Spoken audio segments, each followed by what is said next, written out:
He is known for being an important representative of critical realism and one of the major metaphysicians of the 20th century.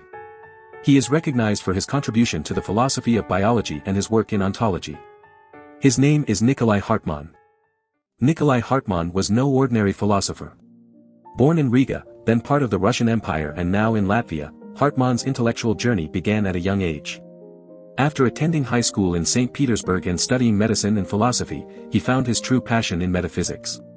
Hartmann's early academic pursuits in Greece and his doctoral thesis on the philosophy of Plato laid the foundation for his later groundbreaking work.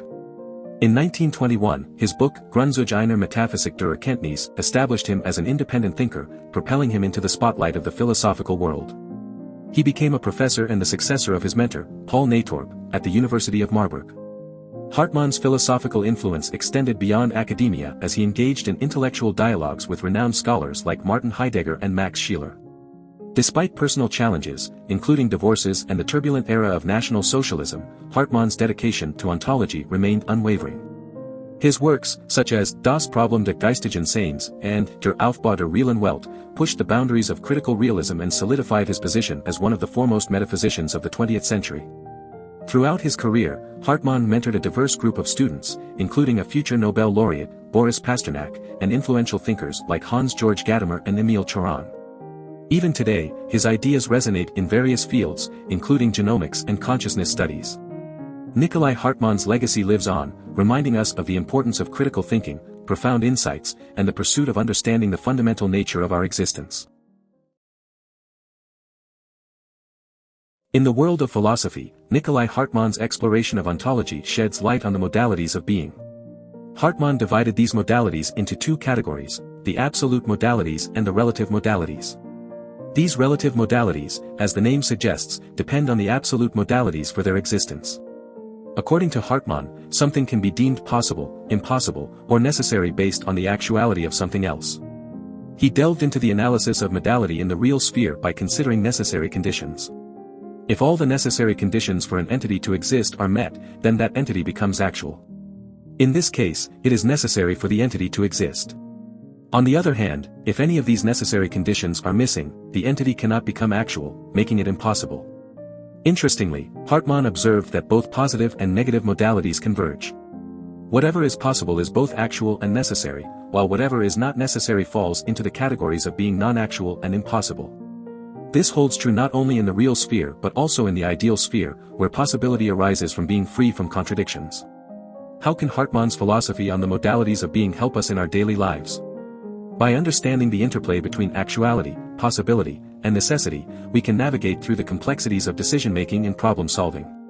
We can assess the necessary conditions and evaluate the possibilities before us, enabling us to make informed choices.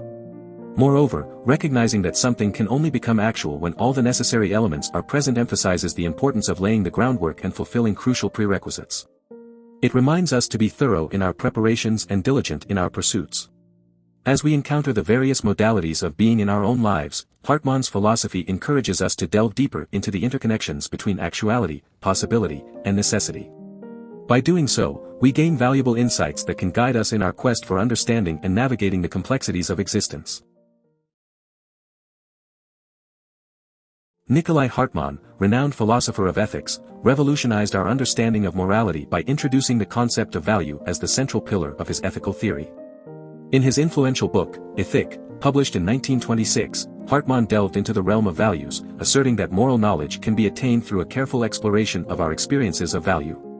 According to him, moral phenomena represent an entirely separate realm from material things, a realm that is unchanging, supertemporal, and superhistorical, even though human consciousness of these values may evolve over time. Drawing upon Kant's style of phraseology, Hartmann described values as the conditions that make it possible for situations in the world to be considered good. These values serve as the foundation upon which our understanding of the goodness of various circumstances is built. Remarkably, Hartmann argued that this knowledge of the goodness of situations is not derived from a process of rational reasoning, but rather from our emotional experiences and the subsequent feelings they elicit. Hartmann even coined the term valuational consciousness to highlight the significance of this emotional experience in our awareness and appreciation of value. For Hartmann, ethical studies are a careful investigation into our emotional capacities to discern what is truly valuable in the world. In contrast to rationalist and formalist theories that emphasize deriving ethical knowledge from purely rational principles, such as Kant's philosophy, Hartmann believed that focusing on our emotional experiences is paramount in understanding what we ought to do or what states of affairs we should strive to bring about. Hartmann's ethical theory opens up new possibilities in our daily lives. By acknowledging the importance of our emotional experiences and their inherent connection to values, we can better navigate moral dilemmas and make decisions that align with what we truly consider valuable. This perspective challenges us to look beyond traditional, purely rational approaches and recognize the significance of our emotions in shaping our ethical compass. Do you want to explore more philosophers? Who do you want to see featured next? Subscribe and leave a comment below to let me know. I'll see you in the next video.